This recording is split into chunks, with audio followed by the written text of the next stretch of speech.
አንድነቱ ይፍጠን በሉት። ያላችሁ ሰዎች አንድነቱ ይፍጠን፣ ግፊት ፍጠሩ። አንድነቱ ይፍጠን። አንድነቱ በዘመነ ምክንያት ነው። አንድነቱ በምሬ ምክንያት ነው። አንድነቱ በሀብቴ ምክንያት ነው። አንድነቱ በደሳሌ ምክንያት ነው። ለምንድን የዘገየው? መስከረም ቁጠሩ።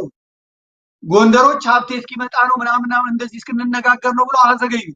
ከዛ በኋላ ጥቅምት፣ ህዳር፣ ጥር ድረስ ከዛ ተመልከቱ። አስረስ ማረ ደግሞ አፈር ቀድሜ ያበል።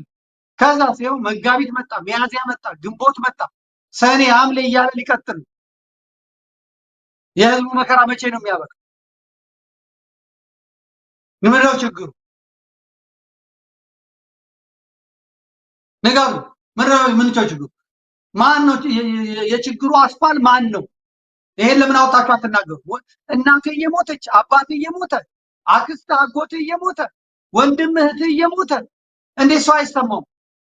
እናንተ መሪዎቹ ልትበሉ ትችላላችሁ። ቀረጦ አለ፣ ግብሩ አለ፣ ገንዘቡ እናንተ ጋር ይገባል። ልትበሉ ትችላላችሁ። አርዳችሁ ልትበሉ ትችላላችሁ። ዘርፋችሁ ልትበሉ ትችላላችሁ። ምን ትችላላችሁ? ሌላው ግን ፍዳ እያየ ነው፣ መከራ እያየ ነው።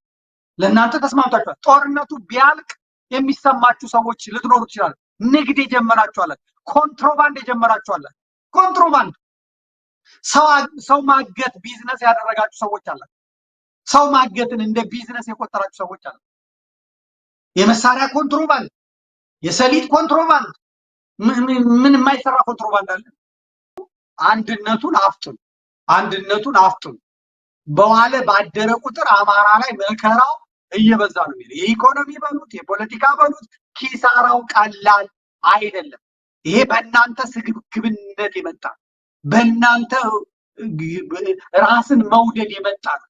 በእናንተ እንዝላልነት የመጣ ነው። በእናንተ የእውቀት ድክመትም የመጣ ነው ወደሚል ድምዳሜ ይደረሳል።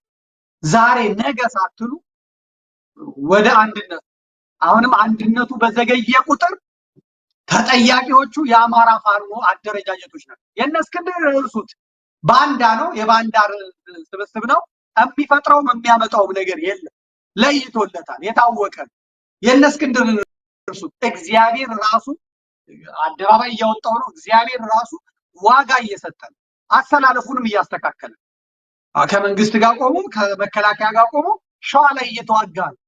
ሸዋ ላይ ሸዋ ሽፋን እየተሰጠው እየተዋጋ ነው። እሱ ለይቶለታል። ያሸነፈ ያሸንፋል እሱ። እናንተ